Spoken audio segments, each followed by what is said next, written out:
sea voyage is something all of us want to experience. A lot of people are fascinated by the sea and they want to know what it is like to be out there. It might be fascinating, but it is brutal. It could hurt you in a way that nothing can. It can make you suffer like nothing else. Let's watch the full video and find out how.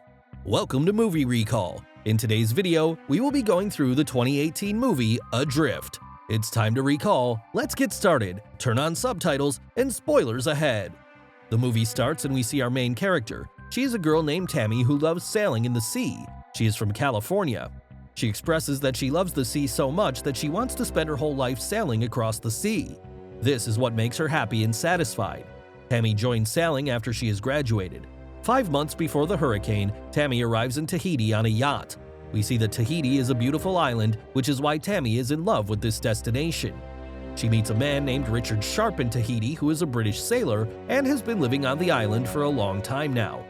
As they get to talk, we learn that there are a lot of similarities between these two, as he loves the sea as much as Tami does, and he too owns a yacht which he uses for sailing. Having a lot in common, both of them become friends and they start liking each other in no time. Tami is really impressed by the things he tells her about his adventures. She is impressed most by the fact that he has built many boats. She tries her best to know everything there is to know about him by asking a lot of questions like how does he spend his time in the sea and what are the things that keep him occupied the most. Tami likes the place she has gone to and she wants to explore it. He, however, makes it abundantly clear to her that life in that place is not easy, it is not as good as it seems to be, and nothing there is as good as it might seem to her. Richard tells her that the nights are super cold on the island and the days are super hot, so the weather is always extreme one way or the other. He adds that this weather is really harmful to the skin. He adds that the sea is a place where you never really get to sleep and you are always hungry. It is brutal. If someone is left alone in the sea by any chance, they start hallucinating. They start seeing things, and they see things happening which never happen in reality, and that is what makes it hell for them. Richard tells her everything because he has been through this. He, however, goes on to add that the most beautiful thing to see while you are in the sea is the sunset. There is no scene better than this. This right here is a scene that is worth all the trouble. He then goes on to add that he does not know how to express all these feelings because they cannot possibly be put into words. We then see that they start loving each other. They are now a couple, and for 6 months, they've been living in the sea now.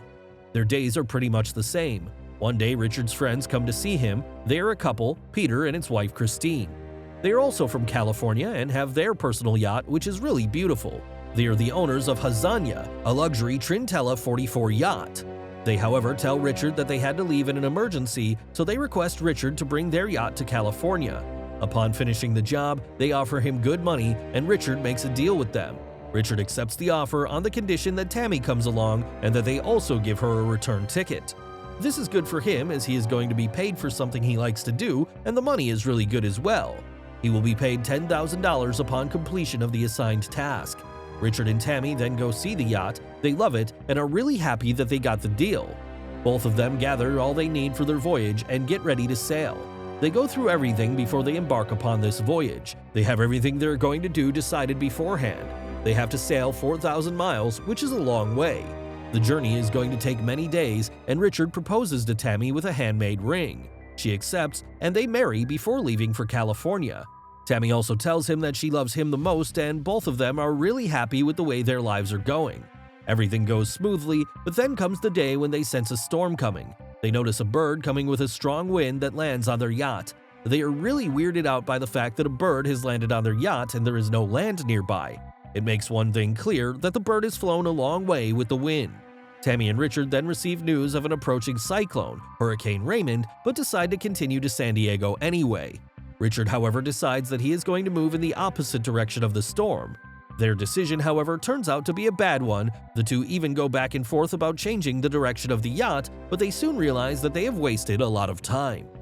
They then see a storm approaching in front of their very eyes. It is bringing gigantic waves with it.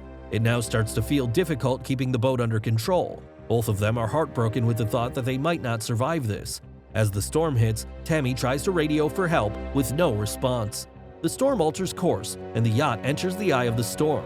Richard and Tami have no choice but to lower the sails to prevent the boat from capsizing. Tami almost falls off the yacht as she is hit by powerful waves. Richard professes his love for her and demands that she go below where she will be safer. Hazanya is repeatedly flipped as she is hit by a towering wave. Tami is thrown about, suffering a head wound. Richard is thrown overboard after being knocked unconscious by the mast, and his safety harness breaks. He slowly sinks into the ocean, while Hazanya is flipped, rights herself, and floats to the surface. Their boat is now destroyed. When she gains consciousness the next day, she sees nothing but water and a broken yacht around her. She finds it hard to move as she is badly injured. Despite being in great pain, she comes out of the yacht and starts looking around for Richard. Richard is, however, nowhere to be found. She is now scared by the thought that he might have fallen out of the yacht. She starts calling out his name. She screams his name, but he does not show up. She now realizes that he was swept overboard. Tami screams in anguish, and it is revealed that she is all alone with no ships or land in sight. Tami finds that the engine will not start, and no one hears her radio distress calls. It's barely working, as everything has gotten destroyed during the storm. Now her yacht is destroyed. It is now of no use while she is stranded alone in the sea with no land nearby. The sail that was used for the yacht to move forward has been totally damaged. Without the sail, she cannot move, and she feels hopeless. Using her binoculars, she sees a lifeboat. She recognizes this as the boat which was on her yacht to be used in an emergency. She now starts to see a ray of hope as she thinks her husband could be on the boat. Now, she cannot move her boat because the sails are destroyed, and she cannot swim to the other boat because she could very much end up losing her yacht. She looks around trying to come up with a plan. She sees a curtain. It is a huge curtain, and it actually resembles the sail that helps the yacht to move forward. She tries fixing it, but it is hard for her. It is not one person's task. She could very much use a hand at that moment, despite not being able to successfully set the sail. She does not lose hope and keeps on trying. At last, she is able to fix it. This is the only good thing that has happened to her since last night. She now starts moving forward towards the lifeboat. As she is near the lifeboat, she ties herself with a rope with a tight grip and jumps into the water. She swims to the boat and finds her husband there. His condition is really bad. He has many injuries and can barely breathe. Tami somehow manages to bring Richard to the yacht and puts him on it. She sees that the man's leg is badly wounded, but it is not the worst thing that's happened to him. It's his cracked ribs. Despite the fact that her husband is badly injured and cannot really help her in any way, she still finds a lot of courage knowing that he is at least there and, most importantly, he is still alive. She right away goes on to bandage his injured leg. She now starts thinking about getting out of the sea. She needs to reach the land as soon as possible. She pumps out all the water from the yacht to make it move. She uses duct tape to fix the broken parts of the yacht. After that, she tries to make sense of the map to get out of there. She never had to read the map before because Richard is the one who does it, so she finds it difficult to make sense of it. She then gets to know that they could reach Santiago in 20 days given their yacht moves at a normal pace and they do not get to face many hurdles. Much to their dismay, the waves and the wind is still very strong, and that could very much slow them down. By looking at the current weather situation, it is clear that they are not even going to be able to reach there in months unless the weather is clear. Tami also realizes that they could very much get trapped there if no one shows up to help them out of there. The worst thing is that there is not a single island on their way to their destination. Tami now starts making arrangements in case they have to stay in the sea for longer than they thought. She collects all the food they have and realizes that this food could last 15 to 20 days tops. Food was a problem, but the shortage of drinking water was the bigger problem. Tami sees that the water pipe broke due to the storm, and now they have very little water on which their survival is dependent. Tami now starts thinking that they might never be able to escape this, and this could very much be it for the couple.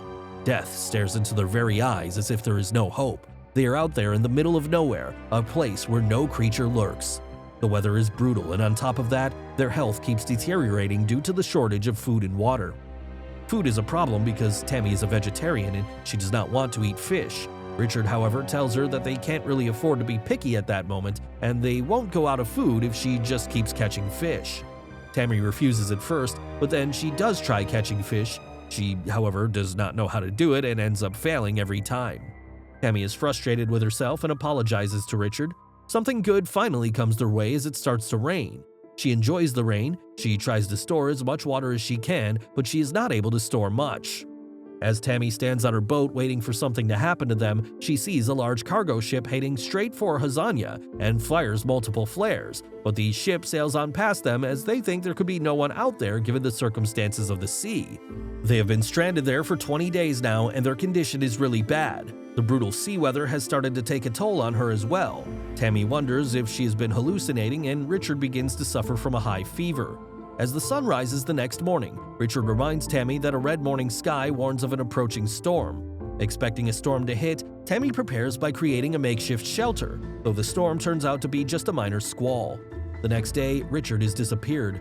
Tami realizes that the injured Richard on board Hazania was nothing but a hallucination and surrenders to the reality that Richard was lost at sea.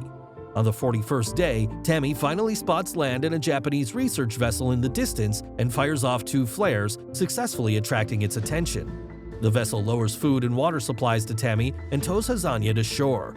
Tami returns to Tahiti after recovering and visits Richard's boat, bursting into tears after seeing the photos of Richard and herself.